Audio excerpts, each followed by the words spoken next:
বিসমুল্লাহির রহমানির রহিম। আসসালামু আলাইকুম সকল ফেসবুক ও ইউটিউবার বন্ধুরা। আজকে আমরা এমন একটি জায়গায় যাচ্ছি যেটা আপনারা না দেখলে বুঝতে পারবেন না এটা আমরা কোন জায়গায় যাচ্ছি। তাই আপনারা আমাদের সম্পূর্ণ ভিডিওটি দেখবেন এবং আমাদের ফেসবুক পেজটি ফলো করবেন এবং ইউটিউব চ্যানেলটি সাবস্ক্রাইব করে বেল আইকনটি বাজিয়ে দিবেন এবং লাইক কমেন্ট শেয়ার করবেন। আর আজ আমরা কোথায় যাই সেটা দেখেন। আমরা আজকে যাচ্ছি একটি ভ্যান নিয়ে ঘুরঘুর করতে। এখানে আমরা কাশীনাথপুর মোড়ের পর আর কাশীনাথপুর মোড় দেখতে দেখতেই কিন্তু আমরা যাচ্ছি আজকে সেই কাশীনাথপুর ঐতিহ্যবাহী ডাবতলা। আর সেখানে গিয়ে আজ আমরা কি করি সেটাও দেখবেন, তার জন্য পাশে থাকুন। আমরা এখন আছি কাশীনাথপুর মোল্লা মার্কেট এর সামনে, আর সেটাও দেখতে দেখতে আমরা চলে যাচ্ছি থই থই করে সেই পল্লী বিদ্যুৎ। চলে এসেছি কাশীনাথপুর পাবনা 2 পল্লী বিদ্যুৎ, সেটা ছেড়ে আমরা ইতিমধ্যেই ডাবতলায় চলে এসেছি। আর এখানে এসেই আমরা কি করতে যাচ্ছি আপনারা দেখেন। আসলেই আজব একটি কাণ্ড। আমরা এখানে ঢুকেই কিন্তু দেখতে পাচ্ছি সিঙ্গারাপুরীর দোকান। শুনলাম এখানে নাকি সুন্দর হালিম আছে ইকরাম মামার এখানে, আর সে নাকি খুব ভালো হালিম বিক্রি করে থাকে। তাই আমরা এখানে এসে বসলাম, এসে বসেই হালিম খাবো।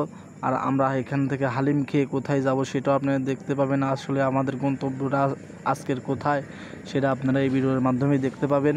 আর তাই আমরা প্রথমে ঘোরাঘুরির আগে আমরা চলে আসলাম সেই বারাকা স্টোর, সেই ইকরাম মামার দোকানে হালিম খাওয়ার জন্য। আর এই ভাইটি আমাদের জন্য হালিম এবং পুরি এনে দিচ্ছে, আর সেগুলো আমরা এখন খাবো। দেখেন আমরা কিন্তু ইতিমধ্যেই খাওয়া শুরু করে দিচ্ছি। কীভাবে খাই দেখেন।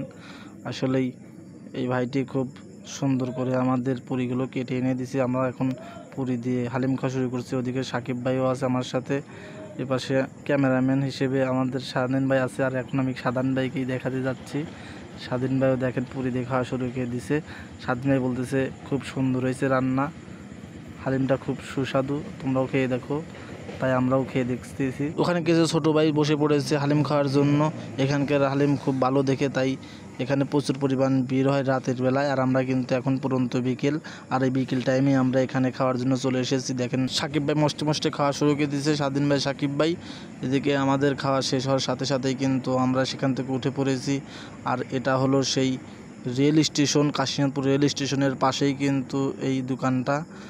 আসলে এই যে রেলগেট হাওয়া একটি রোড, মহাসড়ক, এটি ঢাকা পাবনার মহাসড়ক। আর এখানে ওই ডাব গাছটি দেখতে পেলেন, এই ডাব গাছের জন্যই এই ডাবতলাটা বিখ্যাত। আর আমরা কিন্তু এখানেই কিন্তু আমাদের গন্তব্য শেষ না। আসলে আমরা কোথায় যাচ্ছি সেটা আপনারা দেখেন। আমাদের যেটা গন্তব্য সেই জায়গায় কিন্তু আমরা এখন যাচ্ছি বেড়ানোর জন্য।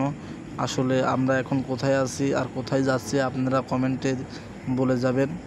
আর সাথে থাকে ভিডিওটা দেখুন। আমরা কিন্তু ভ্যান গাড়ি নিয়ে চলে যাচ্ছি টই টই করে আবার সেই আমাদের গন্তব্যস্থানে।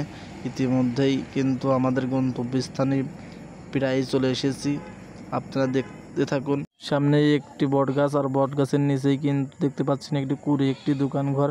আর সেই দোকানঘর পেরিয়েই কিন্তু আমরা চলে এসেছি আমাদের গন্তব্যস্থানে। আর এই গন্তব্যস্থানটির নাম কি এবং কোথায় এটা অবস্থিত আপনারা কমেন্ট বক্সে বলে যান। আর আমরা কিন্তু ইতিমধ্যেই চলে এসেছি আমাদের সেই সুন্দর একটি দর্শনীয় স্থানে। এটি খুব পরিচিত একটি জায়গা, আপনারা বলে যান। আসলে এখানে আসলেই গাজনার বিলের একটি ফিল পাবেন। পাবনার ঐতিহ্যবাহী একটি সবচেয়ে বিশাল যে বিলটা গাজনার বিল, সেই গাজনার বিলের ফিল এখানে এসে পাবেন। আর এখানে প্রচুর পরিমাণ দেখেন কৃষকরা সে পাট বুনেছে, পুরা বিলটাই পাটে ভরপুর। আসলে আমরা দেখেন খুব সুন্দর করে এখানে কয়েকটি ফটো নিয়ে নিলাম আমি, সাকিব ভাই এবং স্বাধীন ভাই। আমরা ঘুরে ঘুরে দেখাচ্ছি। আমাদের ভিডিওটি কিন্তু এখানে শেষ হতে যাচ্ছে। আল্লাহ হাফেজ, আসসালামু আলাইকুম। সবাই আমাকে দোয়া করবেন এবং পাশে থাকবেন। আর এই জায়গাটি ইসিখালীর বিল এবং আরিয়াপথ নামে এই জায়গাটি কিন্তু পরিচিত, আপনারা সবাই আসবেন।